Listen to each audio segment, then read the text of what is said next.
If you'd like to exchange your Magic Online cards for event tickets while logged in on Magic Online, you can do so by trading MTGO Academy's official bot, Academy Buy Bot. You can find it in the Magic Online trading area or add it to your buddy list. Time for the finals, and I actually want to die roll for once. I'm still going to decline to play first. I think drawing first is actually what I want to be doing with this deck, and I'm not going to mulligan. So yeah, simply because there is so little incentives for me to be aggressive and attacking with any of my creatures really, I just prefer to be on the draw, trying to punish what my opponent is doing. And if we are playing a control mirror, which might actually be the case here, then I'm also happy not to be on the play. Alright, Ariska Swiftclaw is a bit more aggressive than I thought. Ah, interesting. Servant of Timuret. So now I actually do have a play. My opponent will go up to 6 cards, then play maybe a land and a spell, so then having 4 left, so that the Disciple isn't really doing its job yet. That means that Pin to the Earth might be the right way to answer this Swiftclaw, rather than just trying to play my creatures. Yeah, because I have Silence the Believers, I'm not in a big danger here, and staying on 20 seems worth it. I also kind of want my Disciple to hit every card in my opponent's hand if possible, but it'll have to be seen if that's viable. I also don't want to trade my Servant of Timuret for Oresca Swiftclaw, especially given the amount of tricks that my opponent could have. Okay, this could mean that Pin to the Earth is going down. No, just sending me a message. No plays at all from my opponent.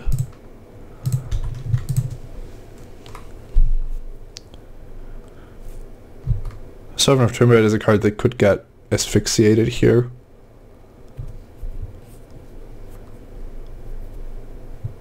Not sure what the lack of plays from my opponent's side means for me.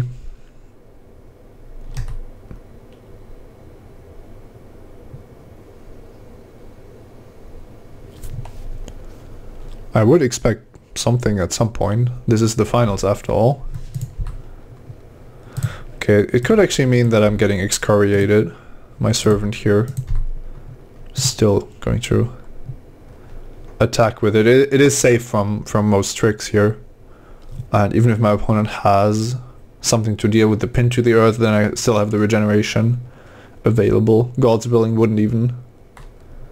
Alright, wouldn't even destroy... wouldn't even help against the Pin to the Earth and the Servant, so let's just see what happens here. Okay, keeps a card on top, has the Swiftclaw. I can't see him blocking here. So... Alright.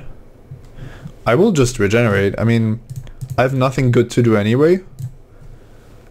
And I can't really see what my opponent is planning on how to punish me here. Clearly another trick leaves the Swiftclaw alive, but... Alright, this... I'm sorry, this didn't make any sense. My opponent just threw away a God's Willing. Well, no, the God's Willing was fine, but then just blocking with your newly created 3/1 when I just have the mana to regenerate. Yeah, I don't get it.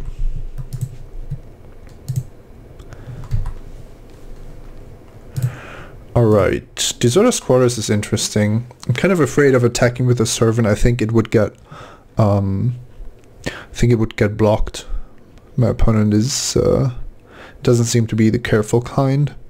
I could use Silence the Believers on Heliod's Emissary, but I think it's too powerful to waste it that way. I'm just gonna run out the Quarters and the Grim Guardian. I'm never sure what to represent with the 1 mana. It could be Boon of Erebos, maybe Eye Gorge, but it could also be Annul and Retraction Helix. The blue probably being a bit stronger. On the other hand, it probably doesn't matter all that much. Grim Guardian is a potential blocker for the Heliod's Emissary, so that would get tapped down, leaving me with the Servant of Timuret. And my hope is that I will be able to Disciple of Phoenix my opponent's whole hand next turn, making sure that I know what's up, and then I can play accordingly. I need to know what I need to silence or what I need to be afraid of.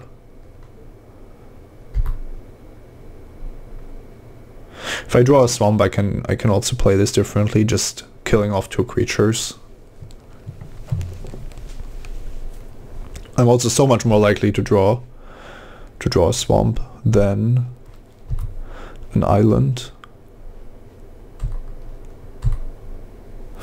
Alright, that's not actually a great draw, but I can just play the Disciple here.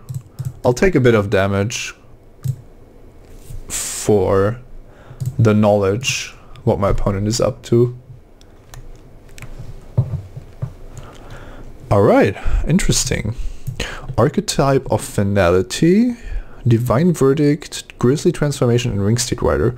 That's some pretty good cards. I actually don't know what's the scariest. I have the Silence of the Believers, and that's clearly going to be very important. The Grisly Transformation is not a card I'm very scared of, also because of the mana that is going to cost my opponent. The Archetype is something that I can't really deal with long term. And Ringsteed Rider, well, it's also a creature that I have to respect. I have Shipwreck Singer. There's a Grisly Transformation lurking. I have the Deserter's Quarters, so I think the Archetype is actually the scariest card. I'm gonna take the Archetype, and then hopefully I can silence my opponent's team and somehow raise the Ringsteed Rider with what I have left and the Shipwreck Singer. Yeah, that sounds fine. I don't want to have to deal with the Archetype as well. Oh, that's quite the strong hand from my opponent.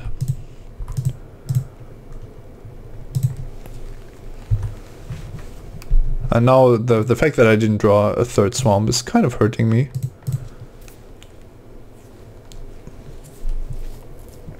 Very interesting course of action. I think that I was lucky how the early stages of the game turned out to go. Yeah, my opponent not afraid to attack here, which makes sense. In fact, even the Keepsake Gorgon could attack. But I'm of course happy to see only the Emissary on offense. If I draw a swamp, I'm most likely just killing these 2 because I have the quarters to lock down anything else that my opponent plays. For example, the Ringsteed Rider. I think that would make the most sense. And if I don't, then I'll have to decide if I want to use the quarters maybe. Which could be better than just casting a random Shipwreck Singer. Alright, Drown in Sorrow. Once again a problem with the mana, but it deals with Ringsteed Rider immediately. Yeah, and I get to attack with the Servant. I think that's definitely worth it. Also the fact that I might be scrying a swamp to the top is kind of nice.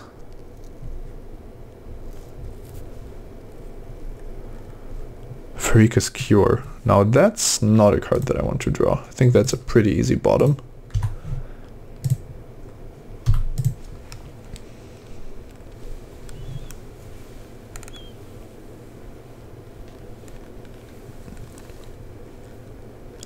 Even an island is a somewhat good draw because I'm able to play Shipwreck Singer and use the quarters. But drawing Pharika's Cure would be pretty much a dead draw.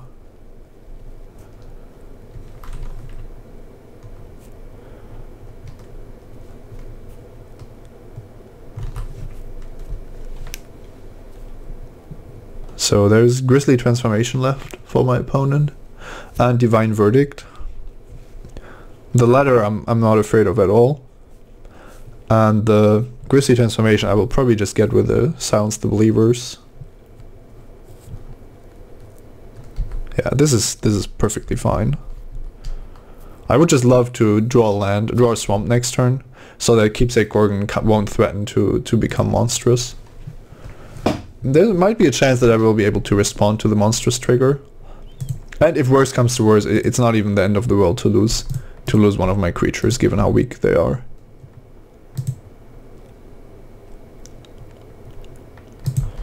Alright, I'm also still on 12, 13 once this untaps. So I'm not feeling too bad here. Interpret the signs. Alright, this has been pretty bad for me once, but I will try to cast it here. Oh wait, I'm more likely to draw into swamp, so I think it's better to hold up the island.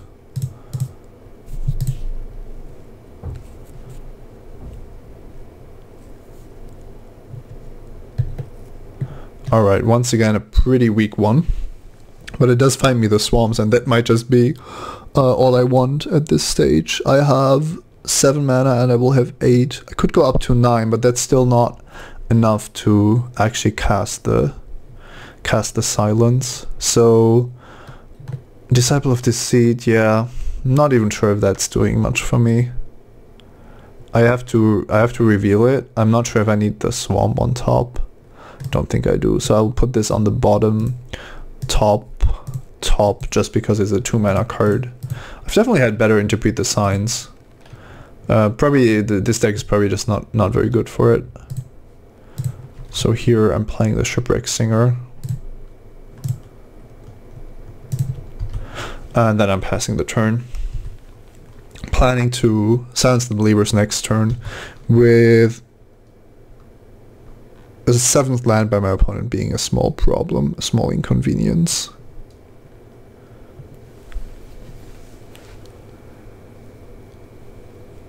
A 7th land and no play. That would be a problem.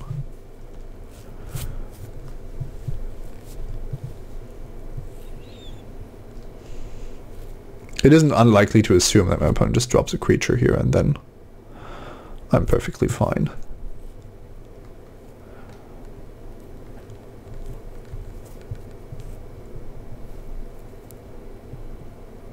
Alright, Fellhead Brawler. That's good. And a Crone Mastiff. That's also good.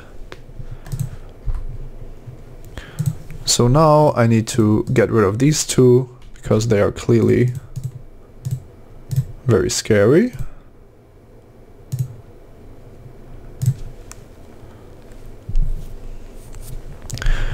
Now the Servant of Timurid would like to attack.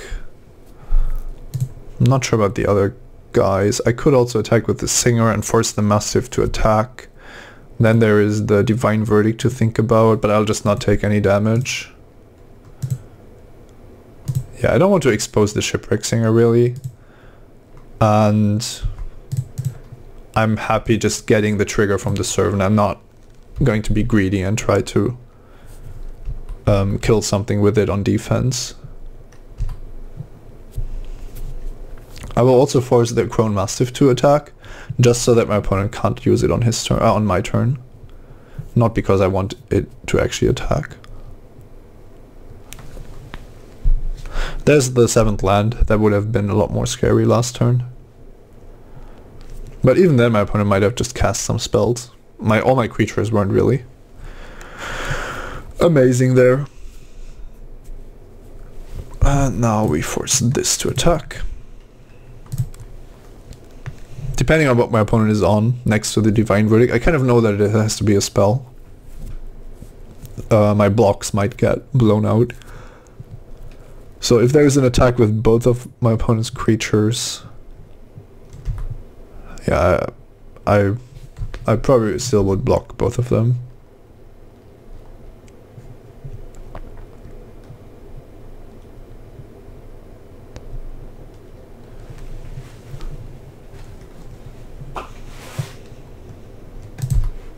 There's the Grey Merchant, probably the one that I passed. Let's hope that my opponent doesn't have any extra ones.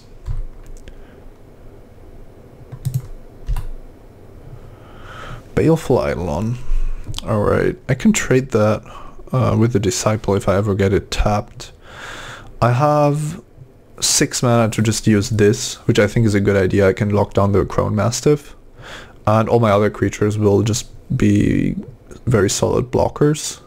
So then I can run out the Disciple as well. And I will hold up the Baleful Eidolon for later use.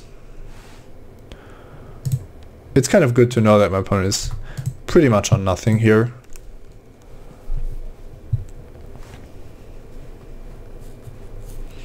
Divine Verdict is such a useless card against me. And if my opponent ever draws a stronger creature, I'll just lock that down with the quarters. If my opponent doesn't drop a creature, I could actually get in with the Disciple of Deceit as well. So here, I think I'm double blocking just to force my opponent's hand. I could actually triple block. If this is just my opponent wanting to cast Divine Verdict, I think the triple block is in order. Now, the Divine Verdict still kills my Disciple of Deceit, but that's not really my main win condition. None of these creatures are. And I only get blown out by a few cards like Necrobite. Whereas if my opponent just wanted to get rid of one of my creatures, he's now paying for it by losing Fell-Out Brawler.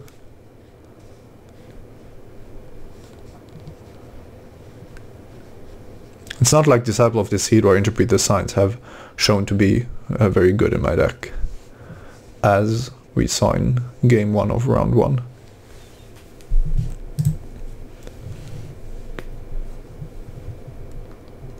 Alright, yeah. Probably just scared of the Disciple, which is understandable, but don't think it's worth your 2/2.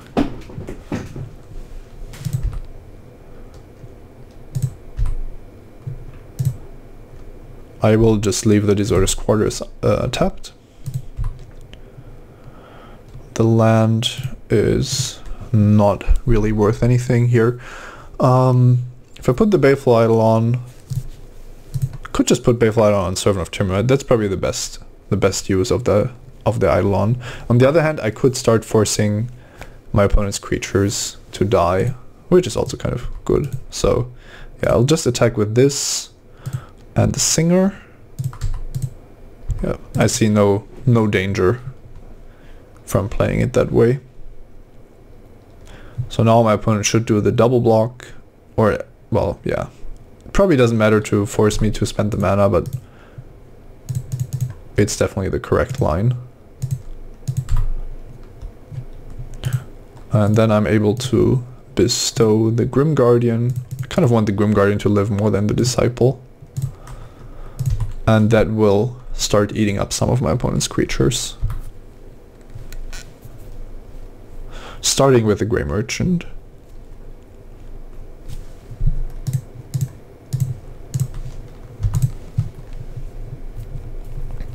There's an argument to be made to bestow the Baleful Eidolon onto the Disciple, so that I don't put the Grim Guardian into the line of fire. I think that's very marginal though.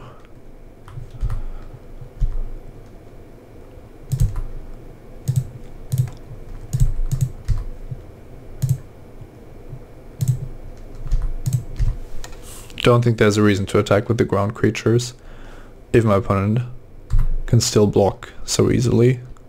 I will force the Fortifier to attack though.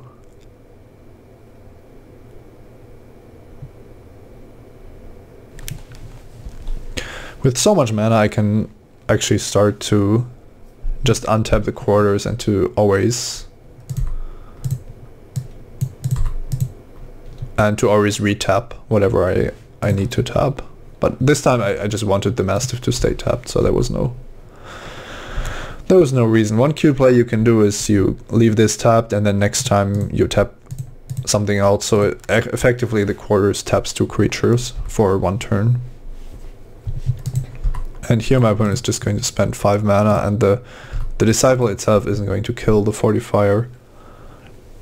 I also don't care enough about the Fortifier to actually make sure that it dies.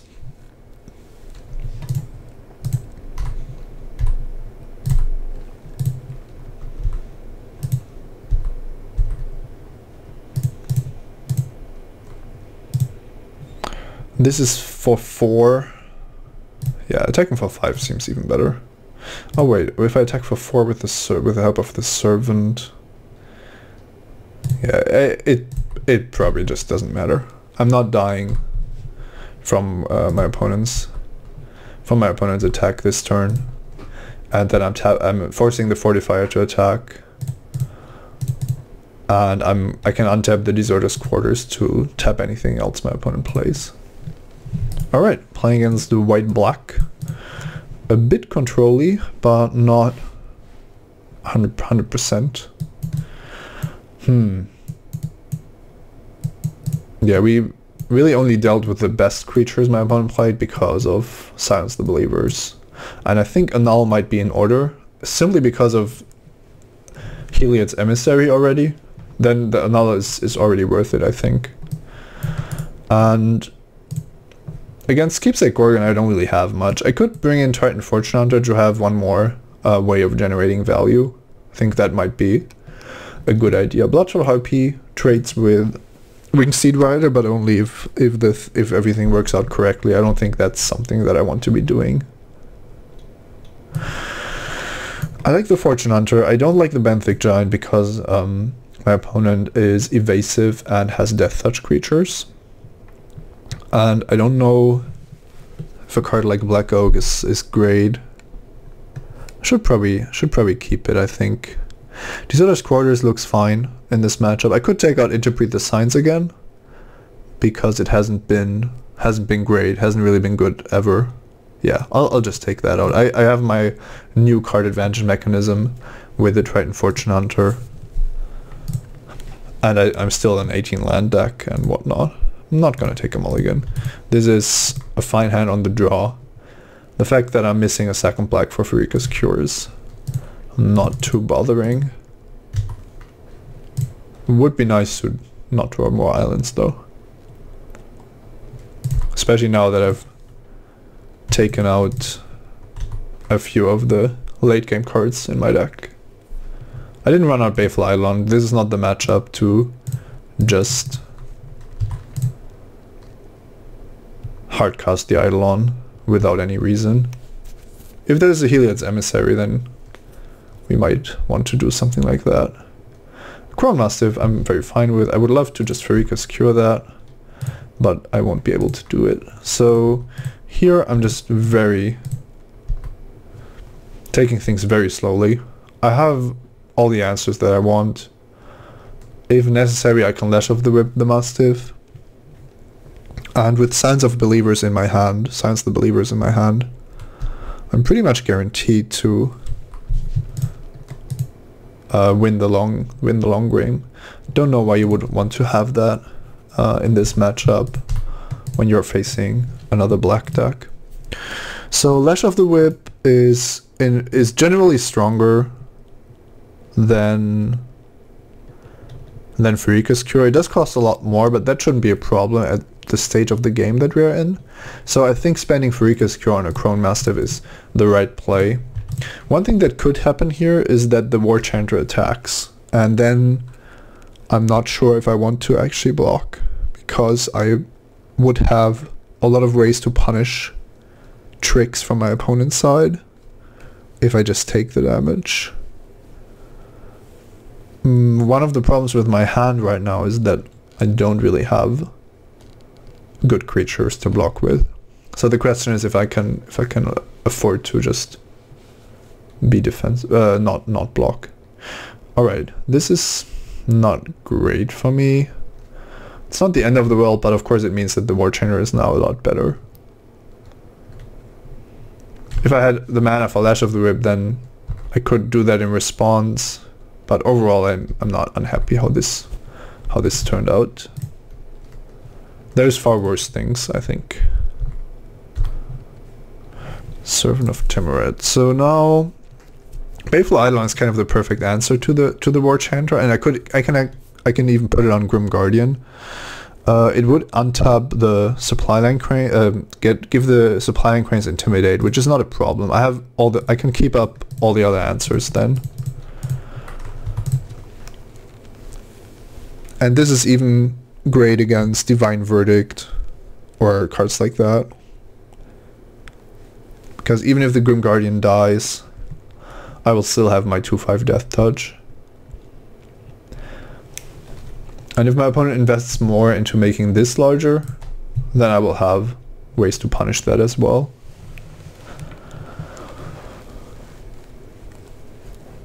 Ordeal of Erebos, well that's something. Now my Lash of the Whip looks a bit worse.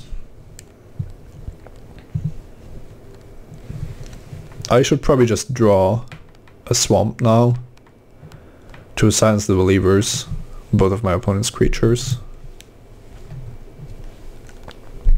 Could even deal with the Ordeal that way, because it would fall off from God's Willing. I'm not sure if I want to silence the Believers the Cranes just without any strife going on. It almost seems correct if I don't draw the Swamp here. Alright, Sealock Monster. So one reason why I don't want to cast Pin to the Earth on Supply Line Cranes is because then I will have to discard 2 cards, which is just not something that I can afford to. And if I cast Silence the Believers, I will get a 2-for-1, and even against God's Willing, I'm getting a 2-for-1. I think I just have to do it, and I have to do it this turn, because if there is a God's Willing in response, I actually want to Pin to the Earth as well. It's kind of sad to not get more value out of this, but I think it's correct to play this defensively. Just imagine if there's another Supply Line Cranes in my opponent's hand, and I'm suddenly forced to discard 2 cards and I'm facing a huge monster. Alright, that worked out.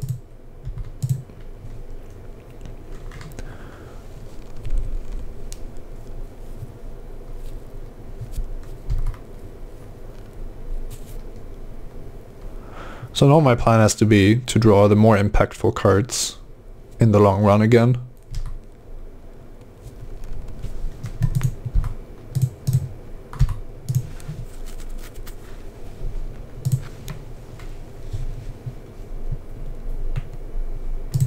Yep, Divine Verdict is fine.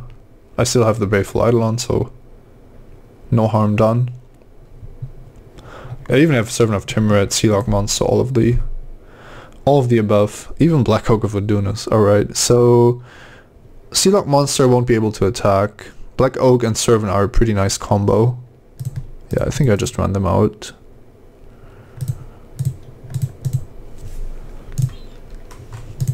Could try to get in for 1 with the Eidolon, but I think I'm actually fine trading Eidolon for War Chanter. I don't want to risk my Black Oak just dying to a trick. Scholar of Athreos, well that's a card.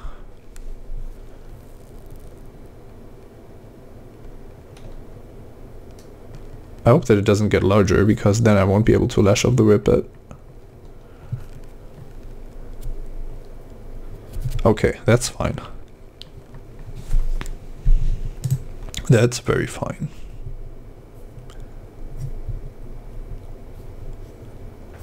I'll just try to Lash of the Whip it immediately. If my opponent has to give this pro black, then the transformation falls off, but I can still not block it, so I wouldn't have any advantage by waiting. And the Scholar has to die. If the Scholar doesn't die, then I'm just in big trouble.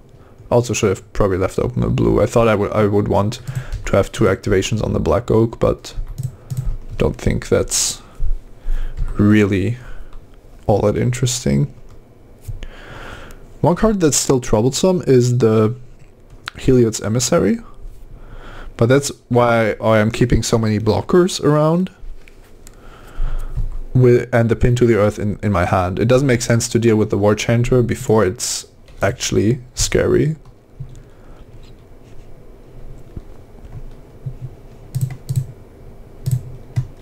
Alright, let's get the value going here.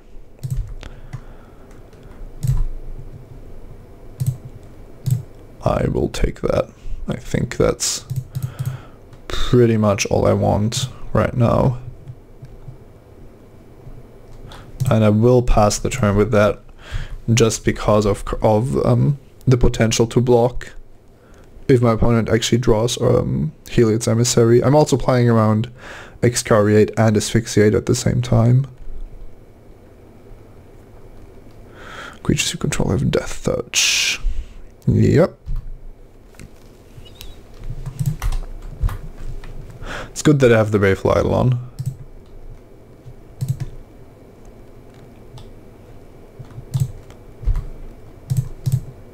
That trades here, that blocks here. Then I draw a card. Rise of Eagles is fine, I will keep that. And then I need to regenerate. Rise of Eagles isn't exactly what I want to be doing here, but it's just a super powerful spell, so happy to draw it. What happened here?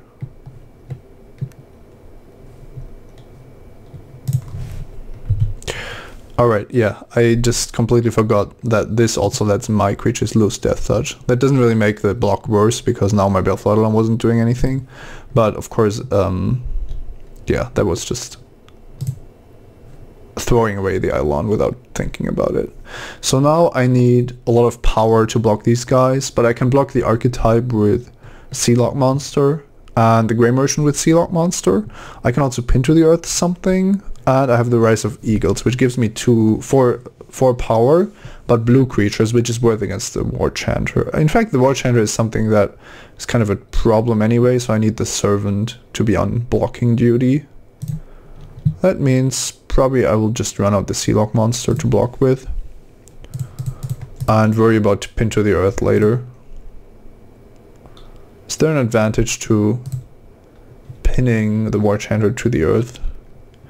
Not leaving up mana to regenerate this? No, I don't think so. Well, it might actually be possible for my opponent to keep attacking me because of the Inspire trigger. But if I pin to the earth this and my opponent wants to keep attacking me, then I can just block this with Sealock Monster and get rid of it. So I actually need to pin to the earth here. Otherwise, my only blocks for the War Chanter with Intimidate is the Servant, and then it's all a bit messy. I think this is a cleaner way of going about things. Also, Black Oak of Adunas is not really working here. Not really doing anything. I'll probably just take another 2 from the Grey Merchant. No need to block with Black Oak, and I want to keep the Servant, of course. And Archetype of Finality I can't really see attacking here, so... Alright, this is interesting. Giving this an aura that could potentially destroy Oracle's Insight, and I don't want that to happen, so I'm going to chump block.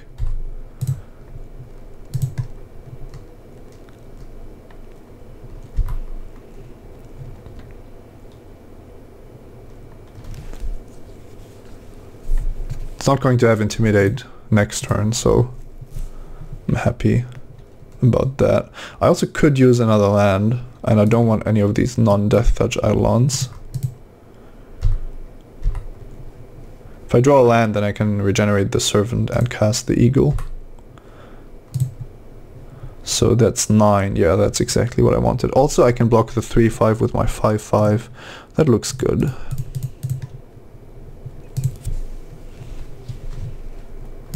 Don't need this. And now just keeping open regeneration mana for the Servant and having the Oracle's Insight live should allow me to pull ahead and hopefully find a solution to the Archetype. It's very unfortunate that I had to use the Silence the Believers so early. And then I also just blocked with the Baleful Eidolon, although to be fair, the Baleful Eidolon wouldn't really have gotten me anywhere, I think. Yeah, I'll just keep spells at this stage.